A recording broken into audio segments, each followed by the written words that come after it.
Thanks. And people know me from service when they call me Bill because I'm Billy and I'm an alcoholic. But at the general service office, they don't like to call trustees Billy. Guess it sounds too young. At work, they don't like Billy either. They like Bill. My sobriety date's January the 5th of 1990. I'm not in Delray Beach, Florida right now. I'm actually in Charleston, South Carolina at some work meetings. Excuse me for not being in a tie, but I'm with a client that hates ties today and doesn't want to see ties or suits at any of their meetings. So I am dressed for my client. It's good to be here, and I welcome anyone that is new to Alcoholics Anonymous. I always say the same thing. If you hate AA and don't believe in God, then I really welcome you. I know you hear a lot of people in AA say that whether they went into a church basement or a clubhouse or a community center, and for the first time in their life, they felt right at home. That's not my story. Just want to be clear on that. I thought I was sentenced to hell when I came to AA.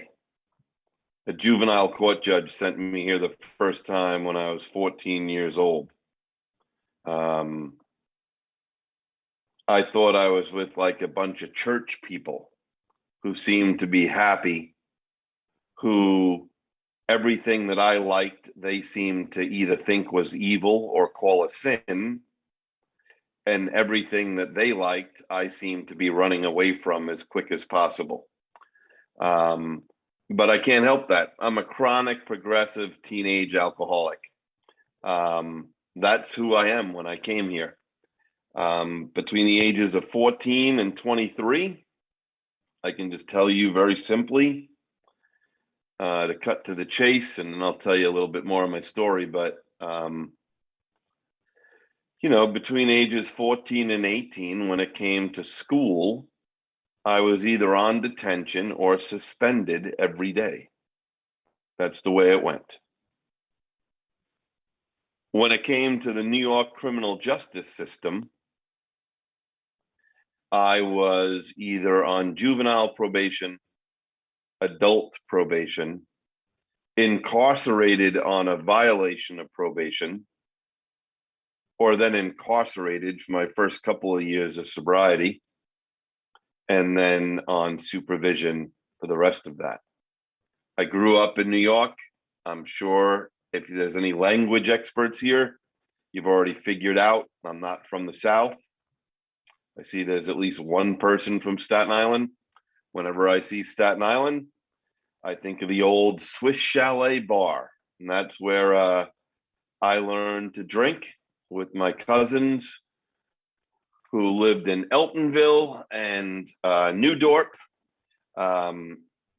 But I'm a teenage alcoholic. Can't help that. I'm Irish Catholic. That does not make me alcoholic. It might make me a little bit more thirsty and a little bit more guilty, but definitely not alcoholic. There's a lot of things that I hear in AA that are not based on our literature, that are not my story. I try to stick basically to the literature. A lot of people in AA say that there's nothing worse than a belly full of booze and a head full of AA. That is not my story.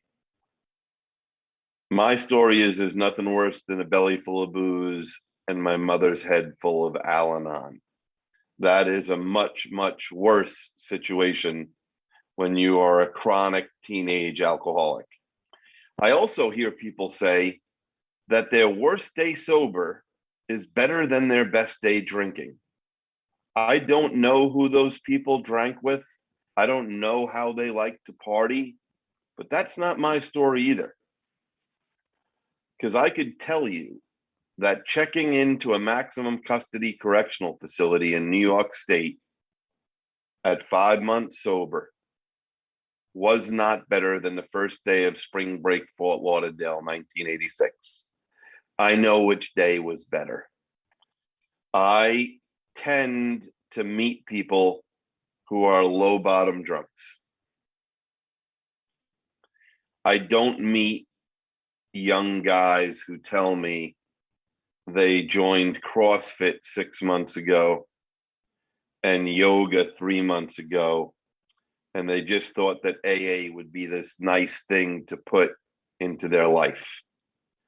I meet young men who have usually burnt down their entire life. They have destroyed every relationship. Anything good in their life, they have destroyed. I never win the sponsorship lottery. If you don't know what that is, those are the people in AA who always seem to get like the millionaire's son or daughter who has tickets to every game and concert. I never get those people. I get people who have nothing, nowhere to live, nothing left financially, completely morally and emotionally and spiritually bankrupt. So, I grew up, born in New York City, raised on Long Island. Dad, a deep cover narcotics agent. Mom, and a violent alcoholic. Mom, a untreated codependent, untreated Al-Anon for a lot of my childhood. And then she found the rooms of Worldwide Fellowship of Al-Anon family groups. I grew up in a house where drugs are bad and alcohol is great. That's just where I come from. We don't do drugs, but we drink a lot. I grew up in a house where I have 42 first cousins, but that's not a lot where I come from. My mom comes from 9 siblings, my dad from 7. And so each of those sets of aunts and uncles have like 4.1 kids each. So it's like 42 first cousins. I grew up in a family where when you have 42 Irish Catholic first cousins, every weekend is like a revolving door of graduations, first communions, confirmations, some kind of family gathering. All of those family gatherings, and I just want to be very clear on this, nothing externally has caused my internal condition of alcoholism. I believe in what the chapter, the family afterwards talks about.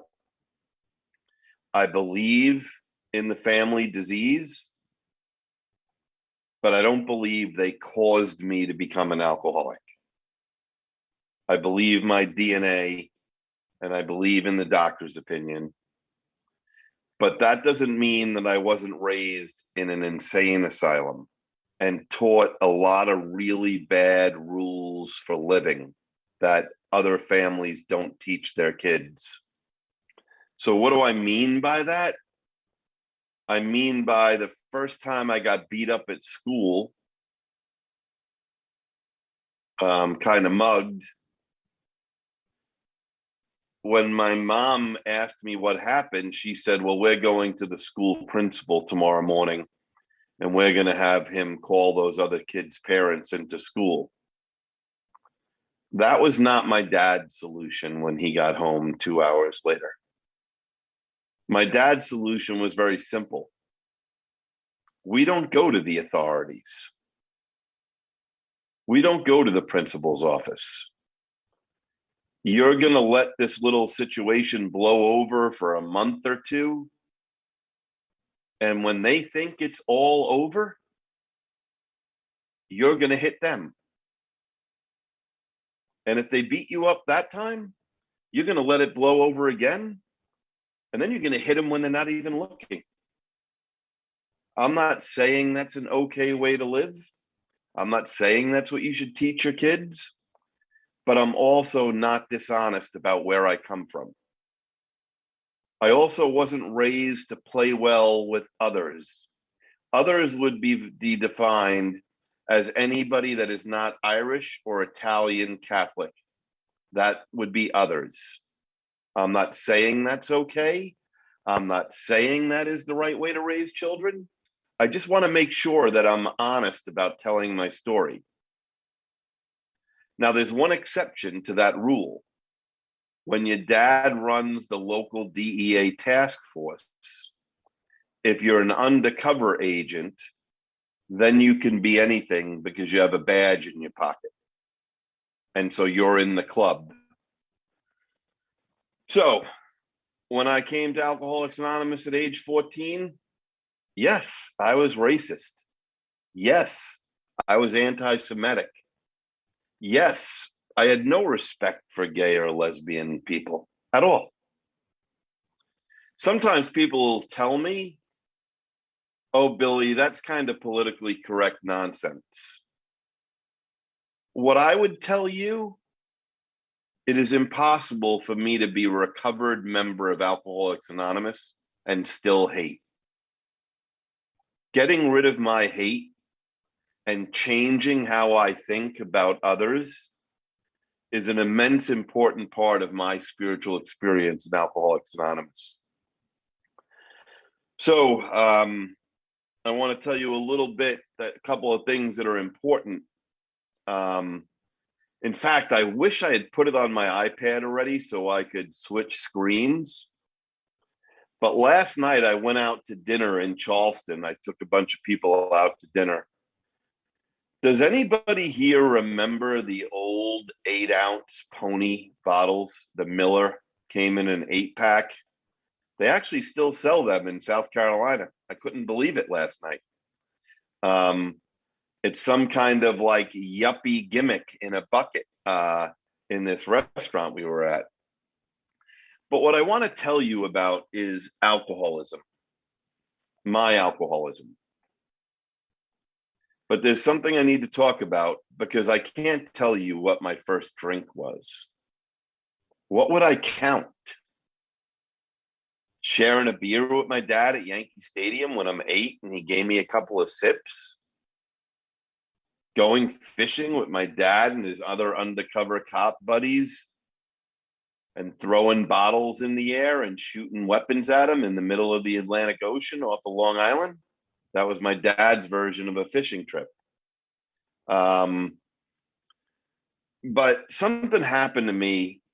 And if you suffer from being chronically cool, which I did, unfortunately, when you get sober, sometimes you're afraid to talk about things that make you sound not cool. But when you uncover, discover, and discard your life through the inventory process, the longer you stay sober, you catch on to more things. And when I was in 6th grade, I was a pretty good football player, a pretty good baseball player. I didn't get picked last in gym to be on a team, but I wasn't the best football player. Wasn't the best baseball player, but I was the best at one thing. It just wasn't what I wanted to be the best at. See, I knew by age 11 that I remembered everything I read, every single word. I remembered it like I was looking at it again. I also knew that I could do complicated math in my head and very complicated math on a small piece of paper. Now, the only reason I tell you that is because if I've been good at one thing my entire life, it's making bad decisions. That's what I really am an expert in. I am not an expert in Alcoholics Anonymous. The other thing I am really bad at is I am a horrible self-advisor. I can sit next to a guy who's an alcoholic disaster in a diner, and I can share some experience, strength, and hope with him. And he may even thank me a year later at his 1-year anniversary that I helped him. But I am useless at helping or advising myself. I give the worst advice to myself possible. Well, once I figured out that I remember everything I read and I figure out math easy, I just decided to do no work anymore. That I'm not like the other kids. I don't need to study. I don't need to bring books home. I don't need to give a lot of effort to school. That's the story of my life. Now, if you've read Bill's story in the big book, which, by the way, when I was 14 years old and until I was 23, if I saw you get out of your car in a church parking lot with your own big book that's highlighted in all different colors, I would know you're one of those AA lunatics, one of those over the top, passionate AA people that I can't stand. But there is a chapter in that book called Bill's Story. And one of those most famous lines in that story is, I had arrived. The problem with Bill's story and me is, number one, this guy's from New England, meaning probably a Red Sox fan, right? So right away, I hate this guy, Bill, right? Number two, he went to a prep school, right? What is a prep school? I never went to a prep school. He then went in to be an officer in the Army during World War I, came home to go to law school in Brooklyn. And when he says he had arrived, he was in a bar at cocktail hour on Wall Street. That is not my story. But what I want to encourage anyone who's new, if you've not gone through the big book with someone who's gone through the big book, you are shortchanging your AA experience. If you go through the big book with someone who's been through the big book, you will learn how to identify. You see, guess what? I have an arrival story. I actually have two very decent ones. When I arrived, the first one was at 12 years old in the woods on Long Island. I knew the older kids went to the woods. I didn't know what they did there, but I have this unique ability where if something is something the rest of the world considers bad, I want to do it. I've just been like that since I've been born. If you tell me not to do it, it must feel good and be fun. So one day, an older kid invited me to the woods. And what happened in the woods? There were four things there that changed my life. There was a bonfire. There was loud music, particularly Black Sabbath, Molly Hatchet, Pink Floyd. There was girls, and there was alcohol. Now, I'm not looking for more friends, and I know that AA is the judgment school. So you can call me shallow. You can call me uncultured. But by the age of 12, I figured out if my life never got better than a bonfire, loud music, girls, and alcohol, my life would be fine. Now, 7 years later, at age 19, at an Irish bar in New York, I had another arrival. I had arrived. I became part of a very select group of people that the problem is most of the rest of the world does not consider that a select group of people. See, bars in New York close at 4 a.m. It was shocking to me when I traveled and found out that some states bars close at 1 or 2 in the morning. What do you do at 1 or 2 in the morning if the bars close? I wouldn't know even what to do. But when bars close at 4 in the morning, last call is at 3:30 or a quarter to 4. And in most bars, they flick the light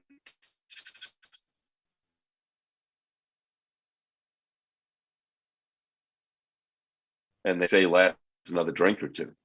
But you see, at age 19, I became part of the group of people that get locked in the bar with the bartender. They're not asked to leave. I got to drink for another hour around the bar with a couple of other people while the bartender or bartenders cleaned up. See, I had been going to bars with my dad since I'd been like 7 years old. By the time I was 12 years old, I knew that an upside down shot glass meant you had a drink coming. I knew that a man put his money on the bar and the bartender made change. You didn't have to put it in your pocket again. You just left it on the bar. I knew what a Super Bowl box was. I knew how to bet on games. I knew how to play every game of darts and every game of pool. I knew that there was a so-called kind of enlightened, kind of good people. And I knew there was kind of this dark magnet attraction in seedy bars that I love. I knew all that when I was a teenager. When I started drinking, all bets were off. When I say all bets were off, I know I'm going to say something unconventional because I don't work in the treatment field and I don't own some recovery related thing where I have some other motive. I just believe in Alcoholics Anonymous. When I say all bets were off, it's not because I suffered from some ism. I just want to be very clear on that. I have a couple of thousand employees now. I run a very large company. Guess what they all have? They all have some type of ism. They all have some problem. What they don't have that I have is two particular things. They do not have a physical allergy to alcohol as described in the doctor's opinion. And when they're completely physically sober, they do not have a mental obsession that tells them to drink the first drink. That's what I've had since I started drinking in the woods. The doctor's opinion is very clear. In the doctor's opinion and To the Wives, there's a description of different types of alcoholics. But in the doctor's opinion, it says these and all other classes have one thing in common. When they start drinking, they cannot stop. That's been my story since I started drinking. Now, unfortunately, I have a lot of other problems. So I'm not the kind of guy who likes to hang out in my parents' basement, drink, light a joint, and watch Pink Floyd The Wall. That's not my kind of drinking.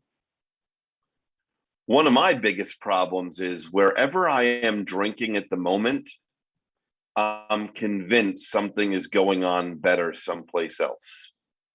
My entire life, that there is always something better going on from where I am. Now, I also have a temper, which is bad when I'm sober, and a disaster when I'm drinking. Horrible. I have a professional license in 21 states. Every once in a while, I need a new one. Do you know what the one thing the government is better at than I am? They know where I was. I'm a blackout drinker. They know where I was, what somebody said I did, and the outcome of that case. If you've ever had a professional license or tried to change your life a little bit, I have a special cut and paste section in my laptop, because when you fill out those forms, I'm 31 years sober now, but I still have to check yes. Have you ever? Yes or no? I have to check yes. And then it usually says, if you checked yes, please attach a narrative description of what happened and the court disposition. Now that's easy when I guess you have like one arrest. When you have over 30, I have a cut and paste section. I had to pay a private investigator to go to the courts to get my dispositions. And those are a long time ago now. But I'm really grateful to Alcoholics Anonymous, because when I was 14 years old, I wound up in juvenile court. And I'm a manipulator. I've been seeing school psychologists and social workers my whole life since I've been in like second grade. But this judge, he told me I had to go to AA. Now, I wonder who told that judge about AA. And I wonder who told him it is possible that a 14-year-old could be an alcoholic. I don't know if it was a day before I met that judge or 10 years before. That's why I believe so strongly that the steps are our message, and it's the only message we have. We don't have another message. And I believe the traditions protect our message. And I believe the concepts perpetuate our message. And we don't perpetuate our message because we're some kind of do-gooding agency or charity or nonprofit or whatever. We perpetuate our message because without newcomers, we die. That my book is very clear that when all other things fail, there's one thing that always works: strenuous work with another alcoholic. So that judge told me I had to go to AA.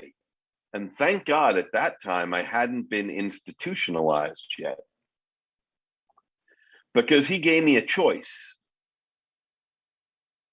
Now, he didn't even call me Bill. He called me William. The court's like William. It's always people of the state of New York versus William. He told me that he could send me to school at a place that had a wall around it, and that there was barbed wire on top of that wall. And then I would have to go to school every day. Now, because I hadn't been institutionalized, I was not afraid of going there because I thought I was tough. I was afraid to go there because I thought I wouldn't be able to drink. And that scared the living hell out of me. See, because by the time I was a freshman, the only thing I thought about on a Monday morning at school is, where are we drinking Friday night? And by the time I was a sophomore, the only thing I thought on a Monday morning at school is, I'm not like the rest of the kids. I can't make it to Friday night. I need to drink by Wednesday, or hopefully tomorrow, Tuesday. And by the time I was in 11th and 12th grade, I rarely went to school on time on a Monday morning. But my mom was already in Al-Anon, and that judge said I had to go to AA. Now that I've been institutionalized, the tables have turned. I know that I'm not tough enough to go back to prison today. But I know that if I do go back, I can get drunk every day. Because once you've been institutionalized, you realize that people who have never been institutionalized know nothing about what it's like to be an incarcerated inmate. They give you opinions on what it's like to be an incarcerated inmate, They give you opinions on what it's like to be a sober incarcerated inmate. And in my experience, those opinions are highly dangerous. I did not show up for my first AA meeting at 14 years old in this pathetic blue checkered shirt. I showed up in Levi dungarees, black engineer boots, some kind of heavy metal concert t-shirt, and a Levi dungaree jacket with an Ozzy Osbourne Diary of a Madman oil painting on the back of it, and a pack of Marlboro Red cigarettes pushed down the front of my pants so that if teachers searched me at school, they wouldn't find my cigarettes. That's how I showed up to AA. And what I loved about AA in the early 80s is I could smoke without somebody my parents' age punishing me. They even gave me cigarettes. I'll speed up a little and just tell you that I went to my first anniversary meeting when I was 16 years old. I went to that meeting because I was grounded again. And I knew I could manipulate my Al-Anon mother by letting me out if I was going to an AA meeting. And so I went to the big anniversary meeting I had heard about for like a year. Last Friday night of the month, the big AA party. And so I went to that anniversary meeting, and I went down into that church basement, and an old lady turned the lights down halfway. She was like 34. An old guy brought a cake out with candles on it. He was like 40. And all these kind of church-going freaky people sang happy birthday. And I thought to myself, my life is over. Like, they're going to take my party away. Before I go on and say anything else, I just want to stop there for a second so that I don't forget to say something. If there is anyone new here, or there is anyone who's having trouble being sober, and you think that we're going to take your party away and your life away, I want to tell you that there's not a bigger lie in Alcoholics Anonymous. I have ridden my motorcycle through all the mountains that the United States and Canada have to offer. I have watched the New York Yankees win the World Series in Game 6 in Yankee Stadium, and guess what? I was in the game until the end of the 9th inning. Security didn't come to me and ask me to go to their office at the 3rd inning. The New York City police didn't come up to my seat and say, you guys have to leave. I have seen Metallica live over 50 times. I've seen AC/DC live over 20 times. I've seen Rihanna and Eminem perform in Yankee Stadium. I have been giving the greatest life one could have, and the greatest friends. But at 16 years old, I was still too arrogant, stubborn, tough, too cool. I have multiple arrests, which I told you, which don't make me an alcoholic, but make your life interesting. By the time I was 18, my problem was never what I just did wrong. It was always this thing called the violation of probation. Now the police cars have these fancy radios or computers. I would never survive today. My enemy was the dispatcher.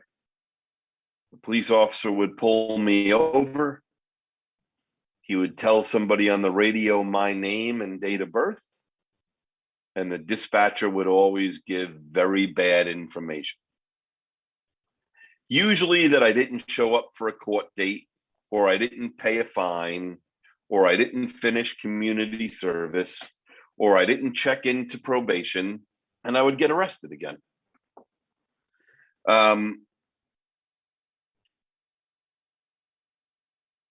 The people in Alcoholics Anonymous never judged me, never not welcomed me back. I had the greatest enabling girlfriend all throughout high school. I mean, it's amazing how tragic some of us are. You really get a lot of respect for how serious the Al-Anon illness is by how some people are attracted to people like us. You would think that they would run away from us, but they have an illness all their own. I sit here today. I have no left kidney, no spleen. My ribs have been beat up because I can't shut my mouth, even lying on the ground outside an Irish bar while somebody is kicking steel tip boots. I still have to get the last word in. I was incarcerated when I was 24 years old for a couple of years. I lost my privileges to drive for almost 9 years. I had one of those car accidents where somebody did not leave the accident alive. I am so grateful to the men and women who bring the message of Alcoholics Anonymous into correctional facilities. Oh, by the way, I want to make a disclaimer. I wrote myself a note. It's only because of the Zoom world I need to do this, and because of my occupation. I gave permission to be recorded, but I want to put my disclaimer on there that I'm giving permission to nobody to post that on social media or use, if you're filming this, my image at all. I don't say that for the person who asked me. I say that for the other people who do all kinds of things with recordings from AA meetings that are not supposed to be put other places. So I do not give my permission for that. I just give my permission for the meeting to record it and give it to AA members or sell it to AA members, however they do it. But I want to talk about my life as an incarcerated, sober member of AA. I did not get jail or prison AA. I was given regular, good old-fashioned AA with 12 steps and 12 traditions and 12 concepts. And I was given the program of recovery in the big book.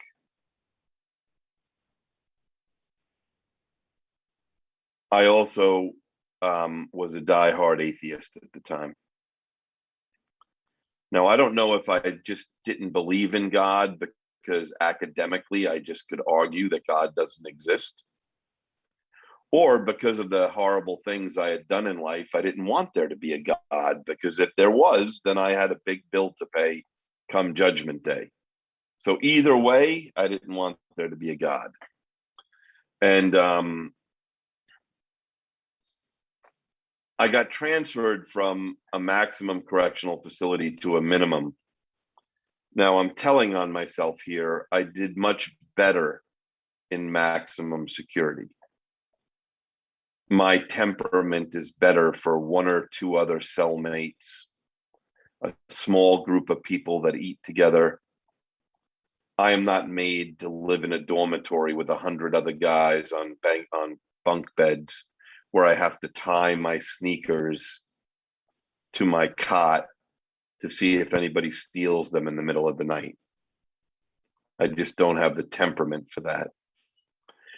But the one great thing about minimum security was that we had really good AA.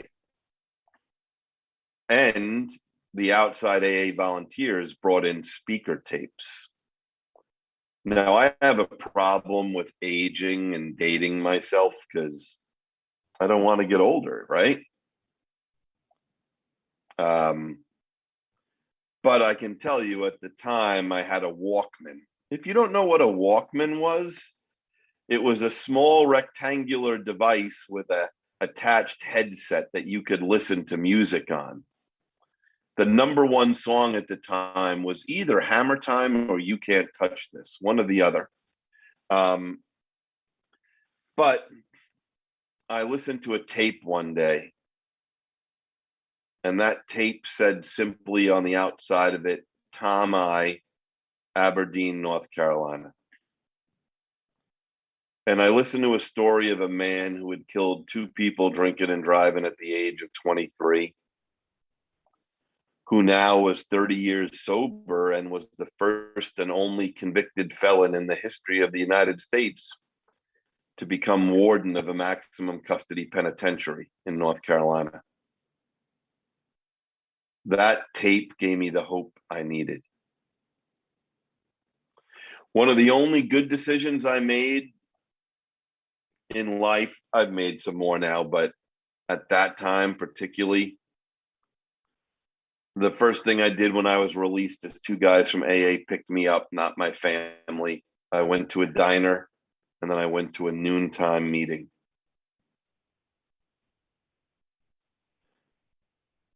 I moved to New York City again because I wasn't going to drive for a long time. I got a new sponsor because I was now living on the Upper West Side of Manhattan. My sponsor made me save money for 2 things.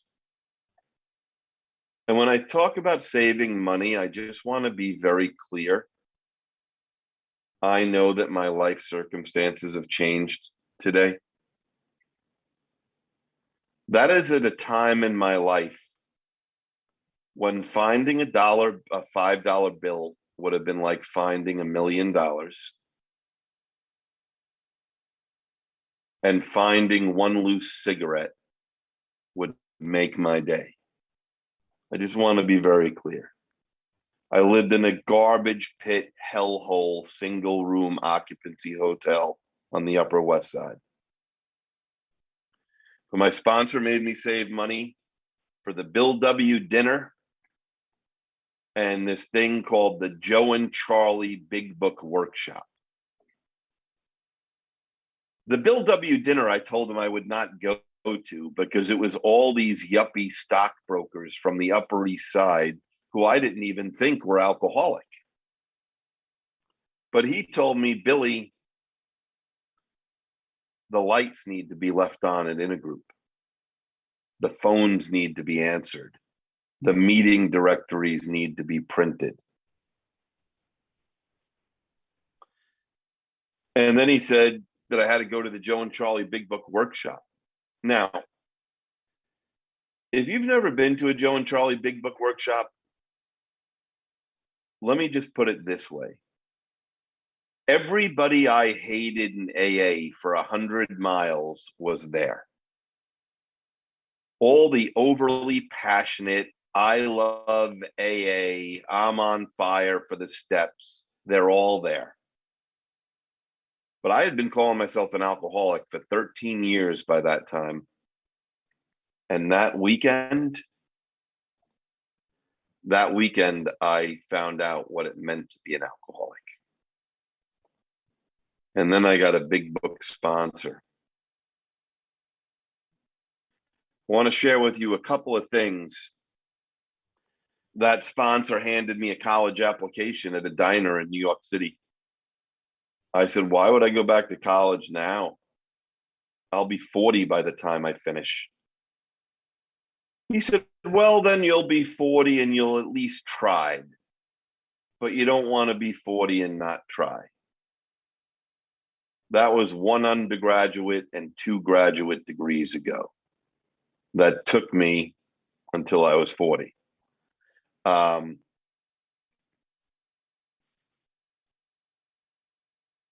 My mother died of cancer in 2000. On Christmas Eve of 1999, I went to her hospice. I was 9 years sober. I took her wig and her makeup and her crazy Charlie perfume and her cassette player for her crazy Irish music. And I stopped and got 2 Dunkin' Donuts coffees. And I propped up the back of her hospice bed and we threw back 2 Dunkin' Donuts coffees like we were drinking Tall Boys in the Woods. And my mother said to me, Billy, don't ever leave AA. I said, don't worry, Mom, I won't leave AA. And she said, because AA gave me the ability to get a quart of milk. And I said, if you've ever dealt with someone who's in that late stage of life, they hallucinate a lot. And I said, Mom, what does a quart of milk have to do with AA? She said, Billy, you don't know what it's like to be the mother or the father or the spouse or the parent of an active alcoholic. She's like, because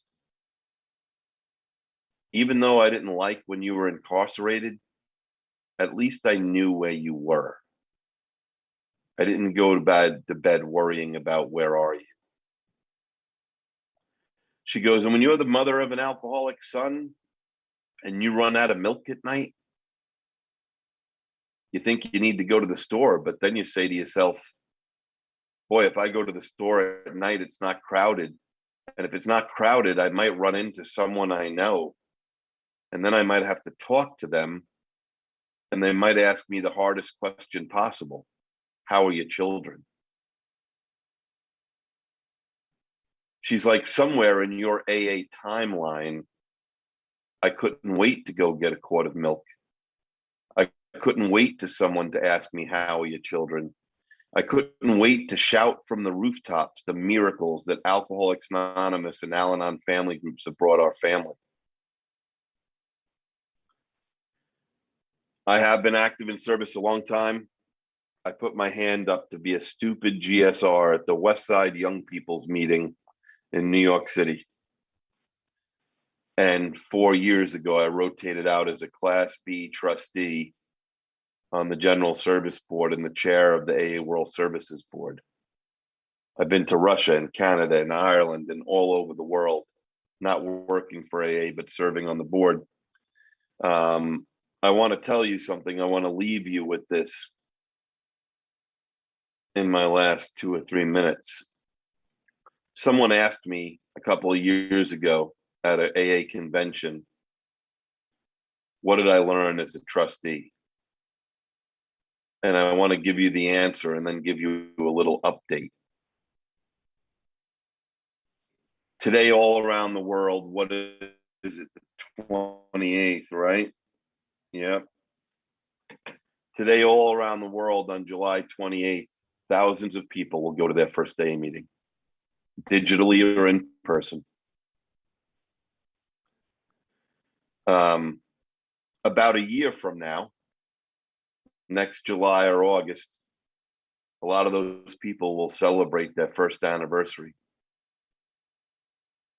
You ever go to a first anniversary meeting where you can see the parents or the spouses? Their eyes are filled with tears. And inside their head, they're confused because they usually tried to spend thousands to fix their family member.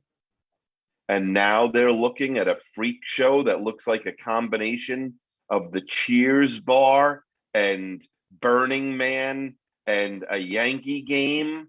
And somehow this odd collection of people has given their family something they couldn't buy or love. But I also know that there's a lot of people who were alive yesterday on July 27th who aren't alive today, yesterday, simply because they suffer from the same disease as me. They suffer from alcoholism. Last May in early COVID in 2020, I was sitting at my house in Florida and I saw my brother's phone ring. My brother's sober. His husband was sober, but had been in and out for a couple of years. And I could tell, I knew it was the time. I said, my brother never calls me at this time. And he was screaming with the police. My brother-in-law was just found dead in a hotel in Hoboken. A year ago last May, at a small gravesite ceremony during COVID, I had to pry my brother's hands off his husband's coffin. I love Alcoholics Anonymous. It's given me the greatest gift life in the world. But alcohol is the rapacious creditor. It does not forget, like the 12 and 12 talks about. I have to practice my spiritual condition and the steps today, not yesterday. Glenn, thanks for having me out. Really appreciate being asked. Thanks.